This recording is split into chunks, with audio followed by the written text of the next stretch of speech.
Update India TV, हर खबर सच्चाई की ओर। यवतमाळ वाशिम लोकसभा क्षेत्राचे नवनिर्वाचित खासदार संजयभाऊ देशमुख यांचा राळेगाव विधानसभा क्षेत्रात दौरा।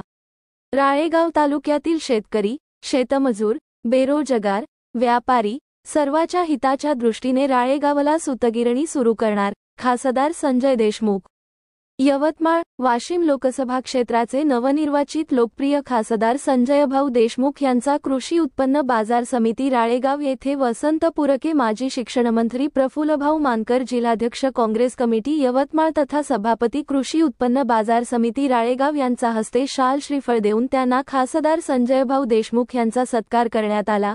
सत्कार स्वीकारताना खासदार यांनी राळेगाव विधानसभा क्षेत्रातून मला आपण मोठ्या प्रमाणात मतदानरूपी आशीर्वाद देऊन खासदार बनविले, मी आपला आभारी आहे। त्यामुळे मी राळेगाव तालुक्यातील शेतकरी, शेतमजूर, बेरोजगार यांच्या सर्वांच्या हिताच्या दृष्टीने राळेगाव येथे माझ्या कार्यकाळात लवकरात लवकर सूतगिरणी सुरू करणार आहे। तसेच राळेगाव शहरासाठी मी विशेष लक्ष देऊन सहकार्य करीत राहणार। सर्वसामान्य जनतेने कामासाठी मी कटिबद्ध आहे असे सांगितले। त्यानंतर येवती डोमाघाट येथे जाऊन सती सोनामाता यांच्या देवस्थानमध्ये जाऊन दर्शन घेतले। तिथे पण खासदार यांचा सत्कार करण्यात आला। त्यावेळी त्यांनी स्वयंपाकासाठी भव्य सभामंडप देण्याची घोषणा केली। त्यानंतर खैरी येथे कलावती बोर्डकर यांच्या परिवाराला सांत्वन भेट घेऊन परिवारातील सदस्यांची विचारपूस व जी काही शासनाकडून मदत करता येईल त्याकरिता मी अधिकाऱ्यांशी बोलून सहकार्य करण्यासाठी सांगतो असे सांगितले। यावेळी वसंत पुरके, माजी शिक्षणमंत्री प्रफुल्ल मानकर, जिल्हाध्यक्ष काँग्रेस कमिटी यवतमाळ इंगळे, जिल्हाध्यक्ष शिवसेना उबाठा, विनोद काकडे, अध्यक्ष शिवसेना राळेगाव तालुका उबाठा, सौ वर्षी मोघे, अध्यक्षा राळेगाव तालुका महिला शिवसेना उबाठा व इतर महाविकास आघाडीचे नेते, पदाधिकारी व कार्यकर्ते मोठ्या संख्येने उपस्थित होते। यवतमाळ जिल्हा प्रतिनिधी विनोद माहुरे। श्री गेवटेजी, राजभाऊ कोटे, रोशनभाऊ गोरे, प्रदीपजी पुणे, कुशालजी बोगडे या कार्यक्रमासाठी या ठिकाणी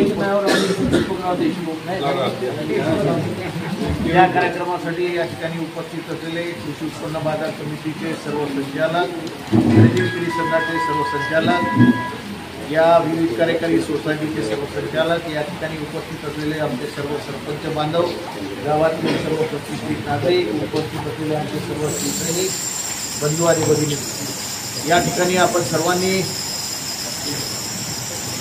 माझा या ठिकाणी आदर सत्कार केला, त्याबद्दल मी आपल्या सर्वांचं मनापासून या ठिकाणी आभार व्यक्त करतो। आणि या ठिकाणी येण्यास उशीर झाल्याबद्दल सुद्धा या ठिकाणी मी दिलगिरी व्यक्त करतो। मित्रो, आपल्या सर्वांना माहिती आहे की गेल्या लोकसभेच्या निवडणुकीत या ठिकाणी बसलेल्या सर्व नेते मंडळींनी आणि समोर बसलेल्या सर्व या ठिकाणच्या पुढारी मंडळींनी सुद्धा आपण सर्वांनी अतिशय मेहनत केली, अतिशय परिश्रम केले। जनशक्तीच्या विरोधात जनशक्तीची ही निवडणूक होती, त्याच्यामध्ये मी तुम्हाला बऱ्याच वेळा मान सन्मान देऊ शकलो नाही, तुम्हाला भेटू शकलो नाही, तरी सुद्धा आपण सर्वांनी महाविकास आघाडीच्या तिन्ही पक्षाच्या लोकांनी अतिशय प्रचंड मेहनत केली आणि भरघोस असं सहकार्य केलं। त्याबद्दल सुद्धा आपल्या सर्वांचं, विशेष करून राळेगाव तालुक्याच्या सर्व पदाधिकाऱ्यांचं मी मनापासून या ठिकाणी आभार व्यक्त करतो। आणि मित्रो, मी तुम्हाला एवढी शाश्वती देतो की ज्या पद्धतीनं तुम्ही आपला घाम गाळला, जे परिश्रम केलं, तेवढाच विकास राळेगाव तालुक्याचा संजय देशमुख केल्याशिवाय राहणार नाही। तुमची काय अपेक्षा आहे की ज्या माणसासाठी आपण काम केलेलं आहे त्यांना आपल्याला मान सन्मान दिला पाहिजे, त्यांना आपल्याला ओळखलं पाहिजे, आपल्या एखाद्या वेळेस पत्र पाहिजे सर पत्र दिलं पाहिजे, एखाद्या अधिकाऱ्याला फोन करायचा तर फोन केला पाहिजे, आपल्या भागात विकासाच्या प्रश्नाच्या संदर्भात काही गोष्टी सांगितल्या तर त्या गोष्टी झाल्या पाहिजे। ही रास्त भावना आपल्या सर्व कार्यकर्त्यांची असते। आणि शेवटी कार्यकर्त्याला मान सन्मान आदर सत्कार आपण जोपर्यंत करणार नाही, जोपर्यंत त्यांचं आपल्या आपल्या गावामध्ये वलय वाढवणार नाही, तोपर्यंत त्यांची सुद्धा त्या गावात किंमत वाढू शकत नाही। याची जाणीव मला, मी 10 वर्ष आमदार होतो, अपक्ष आमदार होतो, त्यावेळेस मी सर्व कार्यकर्त्यांना घेऊन चालण्याचा संकल्प केला।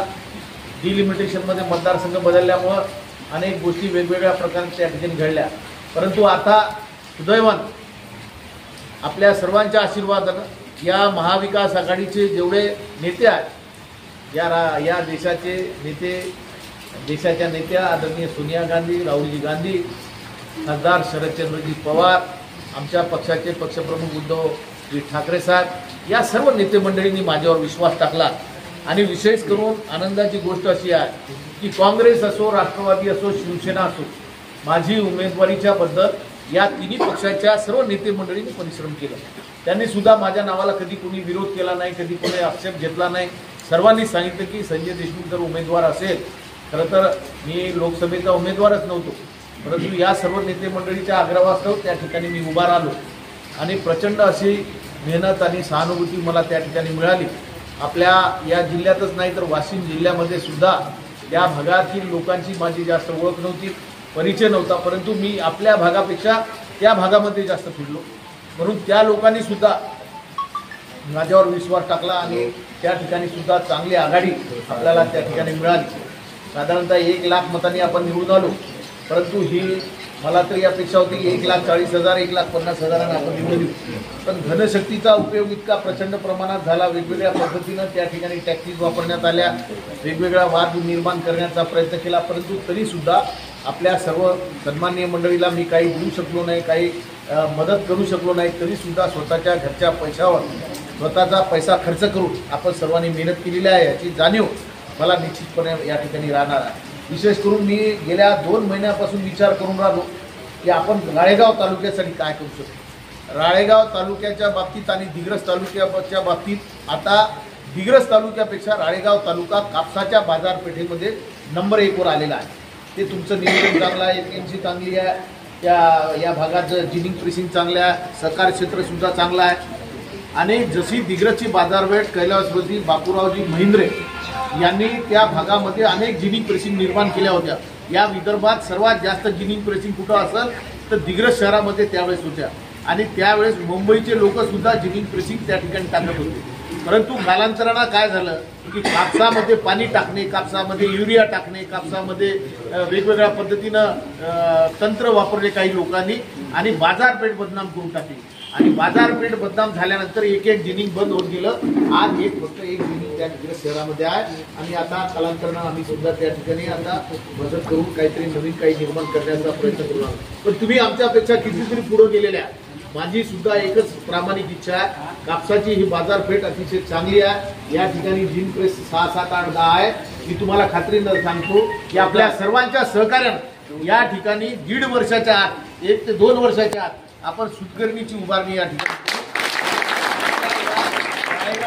सर्व लोकांना आपण सोबत घेऊन या ठिकाणी जर सुतगिरणी झाली, कारण कोणी सुतगिरणी या ठिकाणी टाकली ते फायद्याचीच राहणार आहे. कारण या ठिकाणी जिनिंग प्रेसिंग असल्यामुळं जर ह्या सर्व